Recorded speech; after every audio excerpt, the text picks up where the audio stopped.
Alrighty, so this is a speaker meeting. Our speaker will share his experience, strength, and hope for approximately 45 minutes. We ask that out of respect for our speaker, everyone remain seated until the speaker is finished.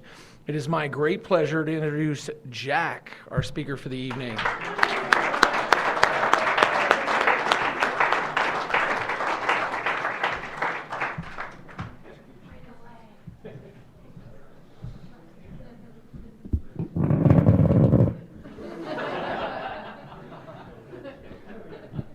I'm Jack, I'm an alcoholic.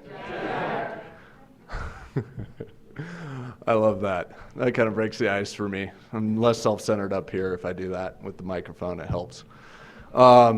Congratulations to everyone who is brave enough to stand up as a newcomer and identify the problem. That was really hard for me to do for a very long time. So I want to applaud you guys on your courage.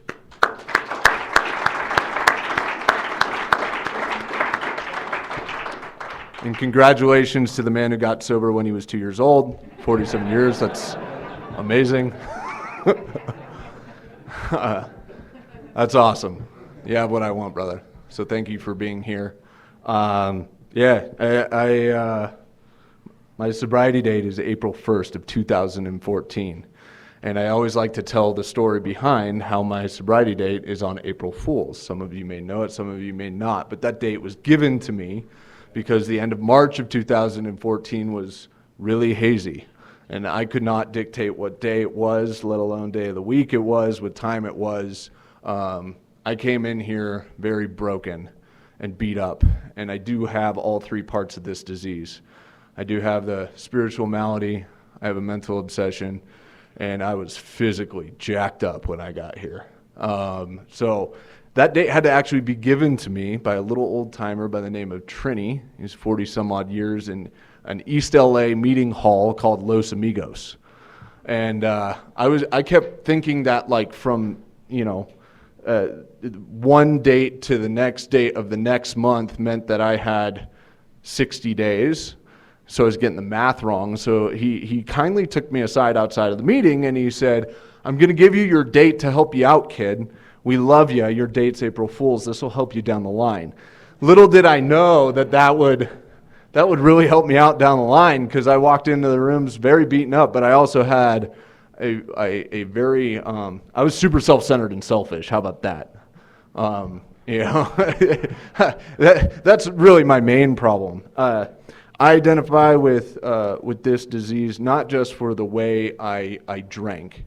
And if I went to another fellowship, I'd also be able to qualify for several of those for the way I used those products and services. But not just for the way I drank, but really it was the way I thought and the way I felt. And I had been identifying with the disease once I knew what the disease was from the minute I was conscious. I mean, I'm talking about I was doing alcoholic crap since, I was in diapers. Like, truly, I was a liar, a cheat, and a thief since the time I was in kindergarten. I completely identify with that cliche.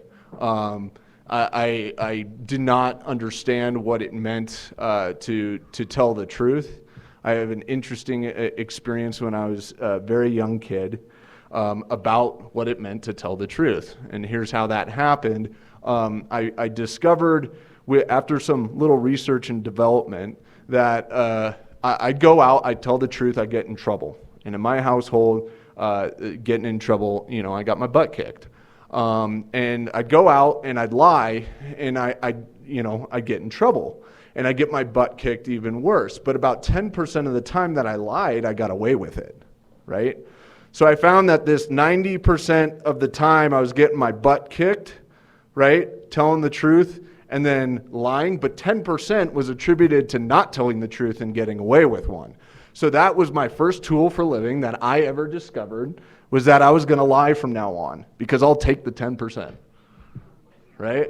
I'll take that and I'll run with it. 1 out of 10 times, hey, that's better than 0, because if I keep telling the truth, it's going to be 0 for 10. And that was what I decided. I made a decision right then and there that this is how I'm going to operate from now on when it comes to people asking me questions, when it comes to people, what I thought was interrogating me for like, why are you on my jock for asking me how I'm, what color I'm going to use in finger painting class? Get off me, man. It doesn't really matter. Like, yes, I took a nap, like pound sand. That was my mentality, right? That's what I was walking around with at about 5 years old. And I moved along life and picked up a number of other tools for living along the way, right? This is all before I had my first drink or first anything else that affected me from the neck up. I had those tools when I walked into the rooms of Alcoholics Anonymous. And I had to be told that I had those tools because I was exhibiting behaviors of this disease, right? Because I think funny. And, I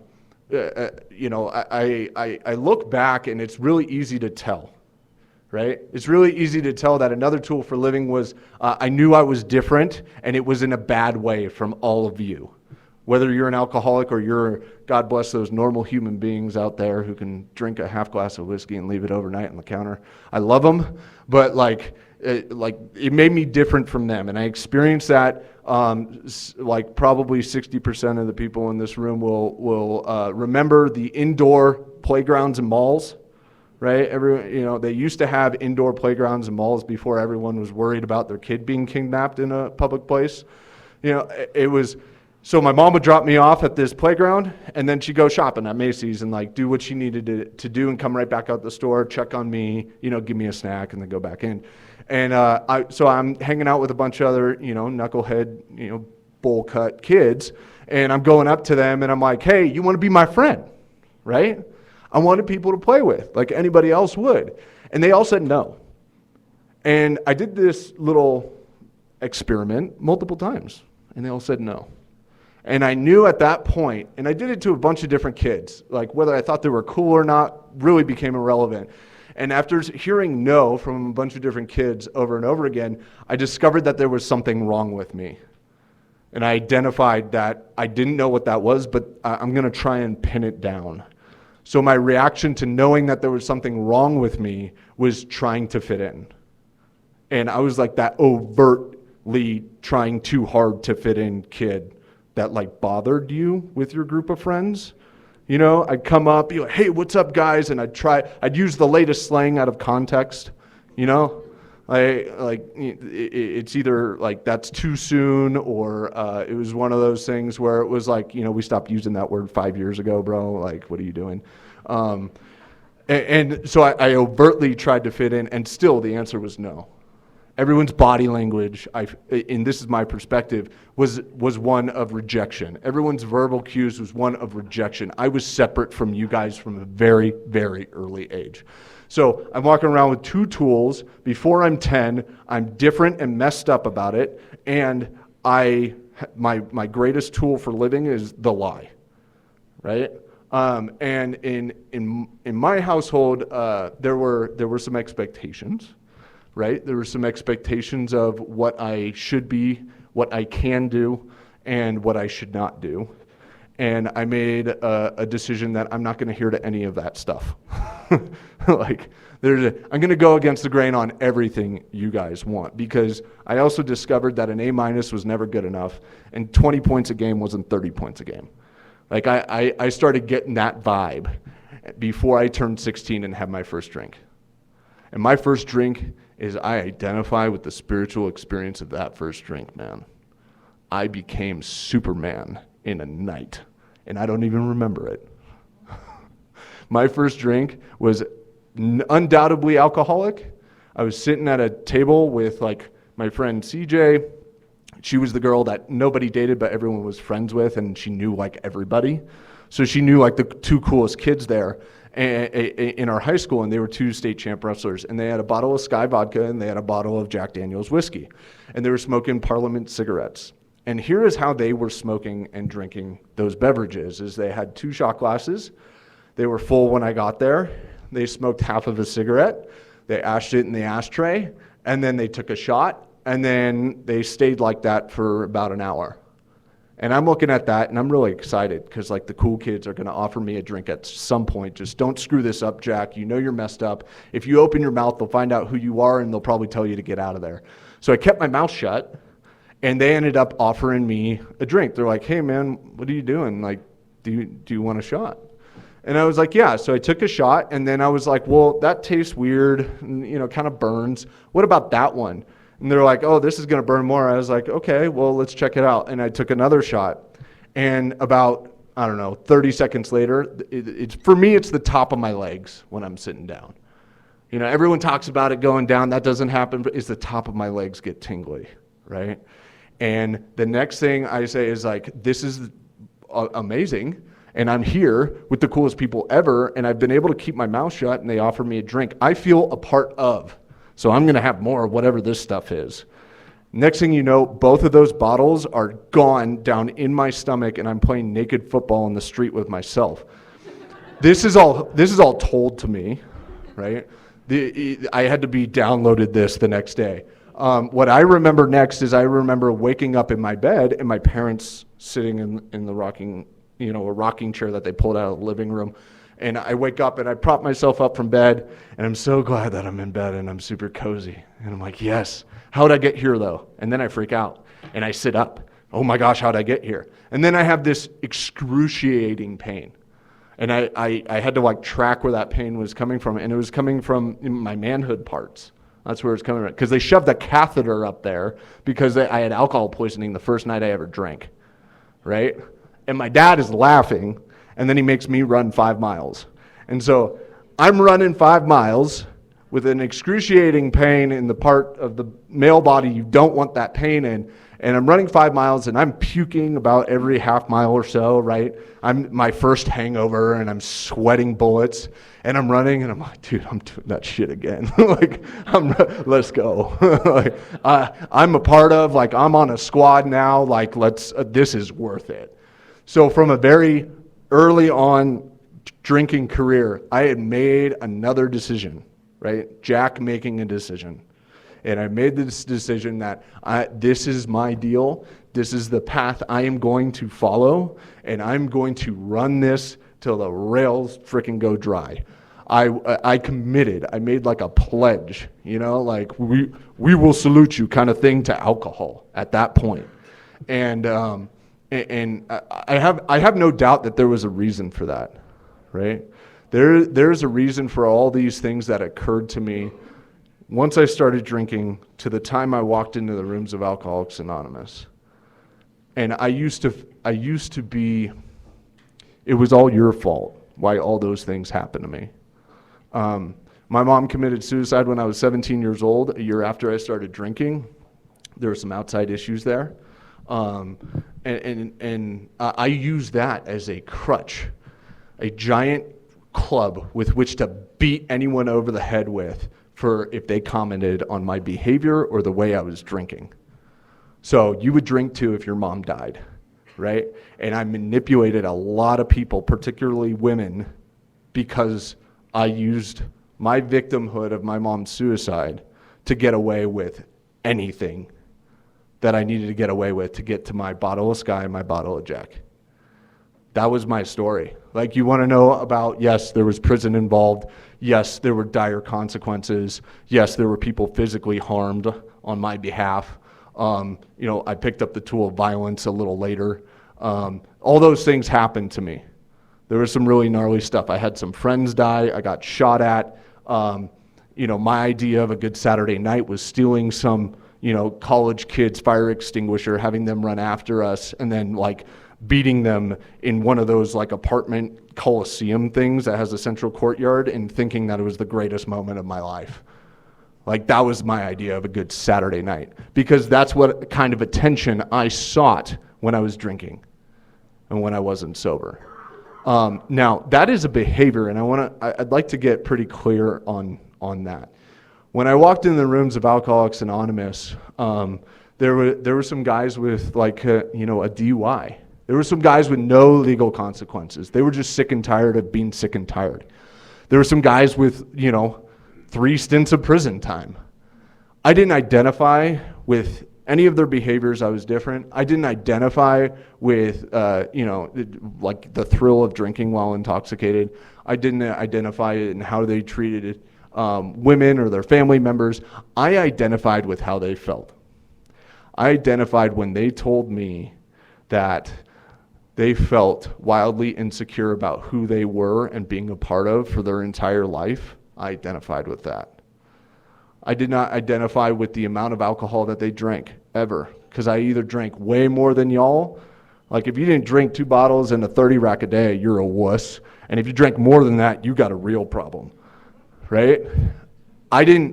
That's not what I clicked with. I clicked with the fact that when you woke up, you couldn't stand to wake up and you wanted to go back to sleep until the next day and hopefully it'll get better. I identified with that. I identified with people who, despite their best efforts and intentions, of whether that was being employed, being a husband, being a father, a son, whatever, despite their best efforts, it always ended in absolute shambles. Like, it always ended in a crapshoot. That's what I identified when I got here. And I truly am grateful today for that gift of desperation of being done with Jack's Way. It took me 25 years to do the first part of the first step. It took me another 2 to do the second part of the first step. And I will tell you this: I've only, by the grace of God, I've only had to take 1 newcomer token in Alcoholics Anonymous, right? But when I was 2 years sober, I almost killed myself. And the reason why is because I had never taken the second part of the first step. Jack was still running the deal, baby, right? I get here, I'm desperate, I'm beat up physically. I know I'm mentally absolutely insane because all of my choices have ended in the exact same results. And I have a firm grasp on I can no longer safely use alcohol or anything that affects me from the neck up anymore. I don't have the capacity to control the amount. I've been there, done that, experimented. Chapter 3 is my experience. I'd gone from scotch to boxed wine, like I'd done that. White Zinfandel was not fun. I'd done those things. And so I get into the rooms of Alcoholics Anonymous, I get a sponsor. And how I got into the rooms was I'd stopped drinking. My last drink was actually June 1st of 2013. That was my last drink. My sobriety date is April 1st of 2014 because none of that other stuff is the problem. I'm not going to talk about those things. This is an AA meeting. I'm an alcoholic here, right? But I still thought I didn't have a problem with anything else. And I pick up my best friend's brother-in-law. And I didn't know he was 14 years sober at the time. I had no idea, right? I didn't know him that well. And he asked me if he could ride in my twice-rolled Toyota Tacoma pickup truck from San Diego to Phoenix. Now, the reasons for us going back to Phoenix were very different at the time. He was going for a work conference, right, in which he was going to speak on behalf of his company, to the best of my knowledge.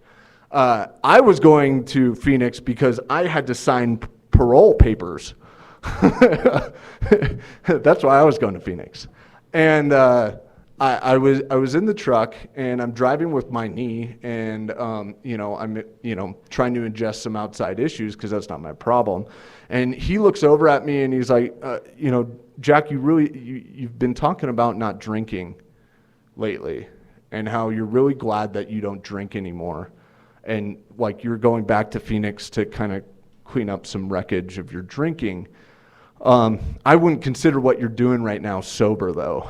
I would not be able to say I was sober in a room of Alcoholics Anonymous. And that's when I found out he had been sober for 14 years. And he asked me this very important question that I'll never forget. He asked, how's your life going and has it changed any since you stopped drinking but you're still doing this? And that smacked me in the face because for 30 seconds I really took the time to evaluate the status of my life, right? Status of my life at that time, I was driving in a twice-rolled truck with the bare bone metal steering wheel because all the leather part had peeled off. It was an unsafe vehicle to drive at the very least. my bank account was negative. I had to borrow money to go pay for these documents to be processed so I could get on parole and live in California and do an interstate compact program.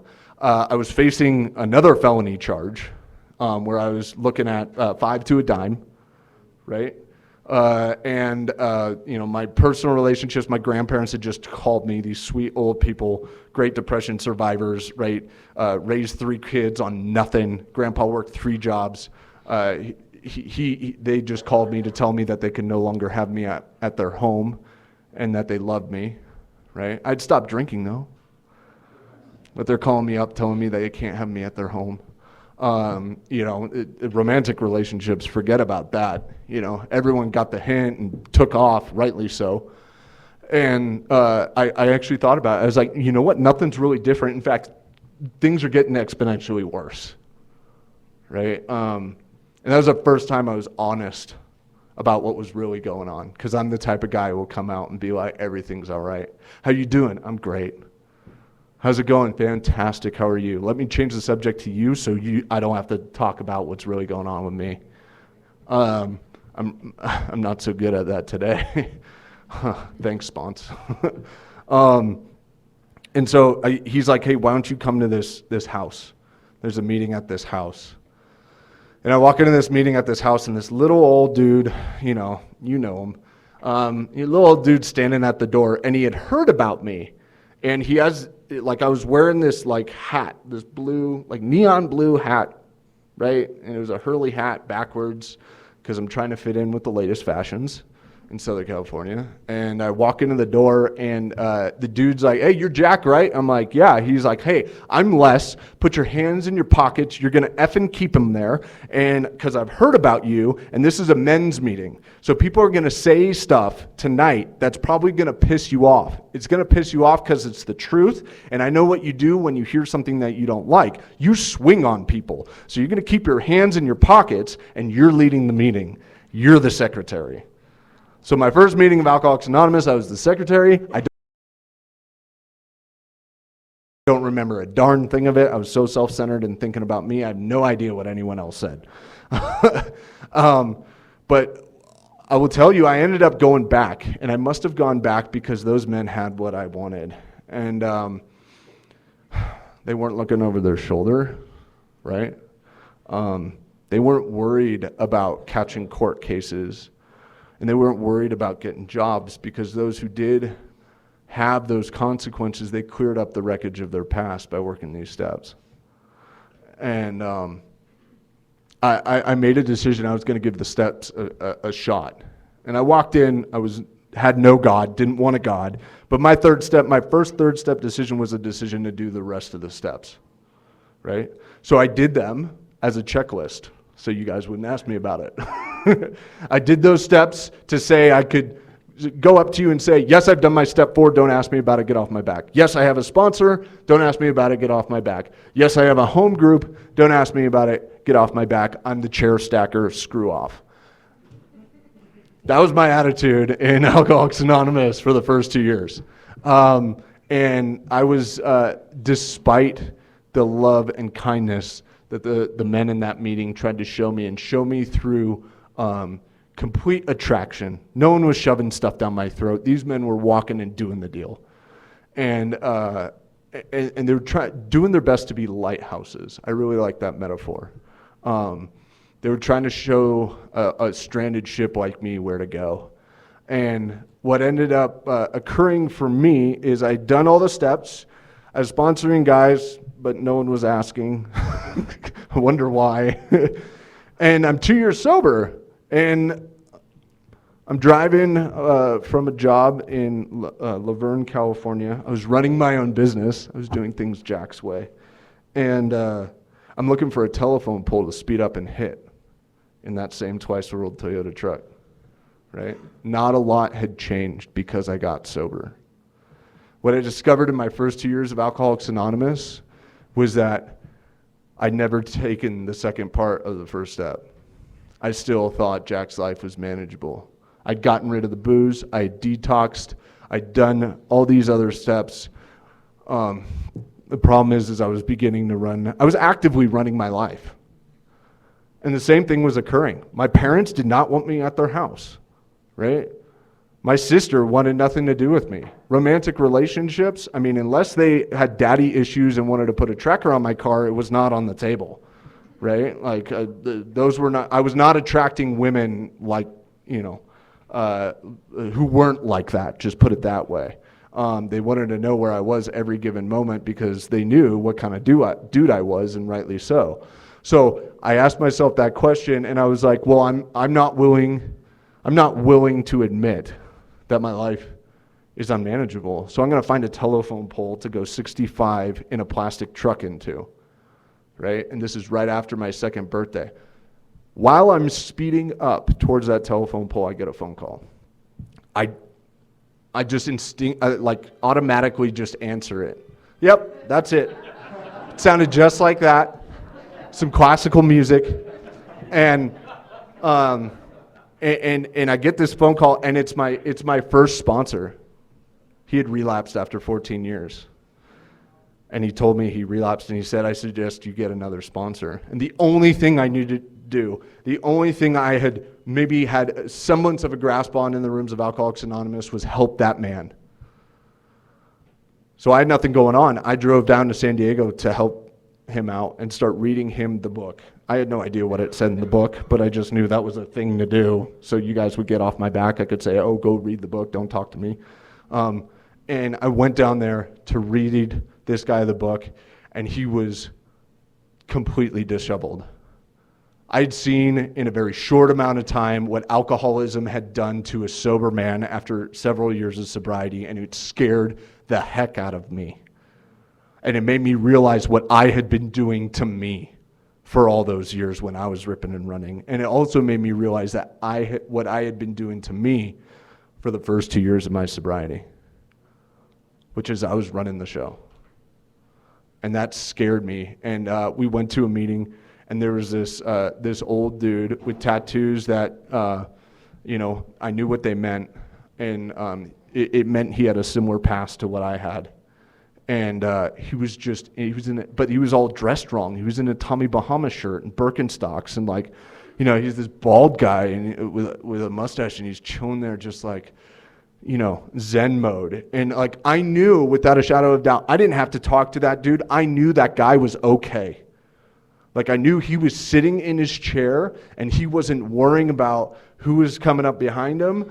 He was not worried about what he had done yesterday to screw up with someone else. I just knew that, and I immediately asked that man after the meeting. I was like, hey, my sponsor just relapsed. Will you sponsor me? And he laughs at me and he says, we'll see, kid. And I got so offended that he was like, dude, I'm desperate. I almost committed suicide a couple hours ago, right? And I need help. He's like, we'll see, kid. Why don't you call me every day? He's like, have you ever read the book? I was like, yeah, I read the book. He's like, well, it's a textbook. So have you gone and underlined things that you relate to?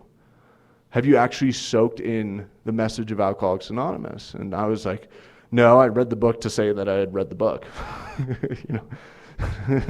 That's why I did it. I really sped read the book.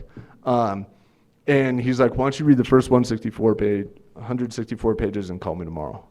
So I did that. And then he's like, well, restart it, do it again, read the 164 pages and call me tomorrow. And I kept doing this. And I saw him at meetings, and he sat me down, and I was like, all right, when are we going to do step work? When are we going to do this thing again, because I don't want to be suicidal? And he's like, okay, come over. I come over, he has me install a refrigerator with him, I didn't know I was signing up for indentured servitude. I wasn't, by the way. It's just, that's how I felt. And then he sits me down, and he goes right to it. He's like, have you made a decision to turn your will and your life over to the care of God as you understand him? And I was like, wait, aren't we going to start at step one? He's like, well, if you make this decision, you've done step one, because you're no longer running your own life. So he explained step 3 to me as the third step decision means I've taken the first step, and means that Jack is no longer in charge, and I'm willing to make that decision on a daily basis. I was never explained that, mostly because I didn't really call my sponsor at the beginning. And I got to have a totally new experience in Alcoholics Anonymous. And it's cool when guys call me and they're like, hey, I'm not going to meetings. I haven't called my sponsor. And I'm not talking about the guys I sponsor. I'm talking about other guys will call me saying like, hey, I haven't gone to meetings. I haven't talked to anybody about what's going on. And I'm miserable. And I don't want to be here and I want to drink. And they might have a year. They might have a couple years, right? And I'll tell them, hey, you know what's cool? You can hit the restart button on your sobriety at any time. I know that because I'm only alive because I did that. The reason why I'm not wrapped around a big old redwood tree telephone pole in East Los Angeles right now is because God decided that it was okay for me to press the restart button on my sobriety. That's why I'm here up on this podium right now. And I've continued to do that, right? I'll share some hope with you guys. Like, things got better, right? Yeah. It wasn't just like slugging through the steps and like everything was bad. No, things did get better for me. You know, what happened when I ended up doing my 4-step is I got to see who I didn't want to be anymore. I got to see on paper, here's the man who I don't want to go back to. And it was cool because I'd done a 4-step of the man who I was drinking and drugging. And those were pretty obvious, right? Getting into bar fights, stealing large sums of money, lying, manipulating, and cheating on women. Those are kind of like big, old, obvious things. When I did my 4-step in, when I had 2 years of dry time, right, I got to see how I behave without a drink or a drug, and I got to see that I was still insane. I'm still batshit, y'all. Hey, don't go away. What I have is like I have these steps that I get to work like daily to the best of my ability. By no means am I perfect at all. I screw up by the numbers, and usually it's over shoelaces and spilt milk. And I've gotten to be free of thinking about me the majority of the time, right? So therefore, because I'm not thinking about me, I'm not thinking about men walking up behind me and having to check them because I don't know who they are or what their intentions are, right? When dudes walk up behind me, I tend to pivot and say hello. It's a wildly different experience. Very, very different from how I used to be. When I came into the rooms, I sat in the back corner. I knew where the exits and entrances were to the entire room, and I'd be able to judge you right when you walked in and put that, like, I had 2 labels I'd put on you, and I'd be like, predator, pray. Pray, pray, predator, pray. That's how I would judge people when I was walking around the rooms of Alcoholics Anonymous before I took my first step. I am sober doing this. And then I get to rework the steps again, and now it's like, you're just the same kid as I was at that playground who wanted to belong but couldn't get around the feeling that they didn't.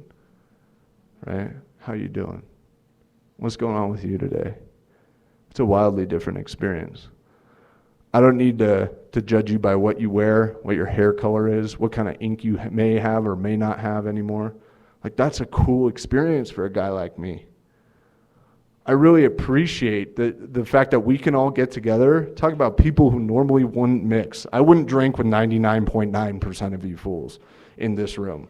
I just wouldn't, right? I'm sorry, I know I offended Sandy, but like I would not. But I would gladly stay sober over a meal with you. Like, that's the cool thing about it today, right? Some material stuff did start happening, right? You know, when you get sober and you successfully complete parole, like, people want to hire you because there's not a whole lot of people who successfully do that. So I started slinging bricks when I first got sober. You know, I worked in a metal fab factory for a long time. And then I became, I was a service technician. I got to travel the country. I've been to 46 states out of the 50 states in the union, and I got to travel the country going to Alcoholics Anonymous meetings all over the country. It's a really beautiful thing. People doing AA in other places, right? Makes me feel part of wherever I'm at. Like, if I leave Prescott, like, it's not like I can't be sober anymore because I leave Prescott, you know? I could go to West Palm Beach, Florida, or Green River, Wyoming. Killer meetings in Green River, Wyoming. I was working at a mine there. That was one of the coolest experiences I've ever had. Not only did I become employable, but some other shifts happened, right? When I got here, I'd been dating the same girl for 15, 17 years, right? They had different hair colors, different names, but they all had a tendency to go for my car windshield and throw things at me in the bathroom. And I was just like, I made a third step decision around, my dating life, right? I said, God, like I have a broken picker. This sucks. This is bad. Even with the best of intentions, when I get into a relationship with a woman, things are terrible. Like once the honeymoon phase is over and life starts to happen and actual companionship is demanded out of a relationship, I am screwed. And this is about 4 years sober. And I make this decision. And the interesting part about that is when I made that decision, God absolutely provided. I've been married to an AA gal. She's coming up on 6 years of sobriety. She sat me down on the couch and said, we're going to be together. Right? I didn't have to pick that. That rolled up to me. We were friends for a long time. She was my roommate. She was a gal who did the deal, and I was actually intimidated by. And then she decides that I finally have done enough spiritual work in my life that she might want to spend some time with me in a romantic capacity. That was wild. And I have found that method of surrendering my will and my life over to my Creator and doing the subsequent work has really yielded me great results. I started brick slinging when I first came into Alcoholics Anonymous. An honorable, if you're in the trades, man, I salute you. My knuckles show it. It's brutal. But I'm an insurance agent today. Like, what the heck? I didn't pick that job. I asked God to show me what He wanted me to do. And when I got a phone call when I was on a trip in Tucson for my last call at a water plant, and my wife was 8.5 months pregnant, and she was like, "Hey, I've been really supportive of what's going on. I need you home," right? I put in my 2 weeks. They actually fired me on the spot. So I put in my 2 weeks, was willing to work 2 more weeks, and they fired me. And the next day I got an offer letter from the agency I'm now with. Like when I ask, stuff happens. When Jack does not run the show, things go down that are beautiful in my life. Like, and here's the coolest part. Come get it. It's available to everyone here. If you're willing to do the work, it is available to everyone here. I had to just realize that, hey, I'm willing to do the work now. And the beautiful part of Alcoholics Anonymous, and I'll wrap up with this, is I came from my old sponsor. His wife adopted me. I have a mom today who I call mother. She texts me every morning. And I came from a very strong fellowship in North County, San Diego. If you ever have the opportunity to go to a meeting on the 78 freeway between Escondido and Carlsbad, I suggest you do so. And I moved here, right? It was indicated. All the doors flew open for us to move here. And how we knew to move here is not because of me, not because of a job. It's because we went to a meeting downstairs in this building on February 18th, and an old-timer came up to my wife and said, "We need you." Right? He didn't care about me. I don't give a darn about you, man. He came up to my wife and said, "We need you. We need women here with quality sobriety with some time, because there are so many women who need sponsors, and the ones who are sponsoring are full up. We need you here." And it was like, boom, we're moving to Prescott. We moved here because of Alcoholics Anonymous. That was our number one reason for moving here. Everything else worked out perfectly. And it's because Jack wasn't running the show. So when I do this deal, like, I get the rewards, sure, the material ones, but I'm really stoked that I don't have to look over my shoulder today. And I hope if there's anything, the new people who did stand up come here tonight and were wondering if they were going to hear some sort of prophetic thing from a dude in a suit. I have nothing for you. I have no prophetic things to say. I'm a parrot. of the men and women who came before me. Exactly what I needed to hear, so thank you. And that's all I need. That's all I got to share. Thanks.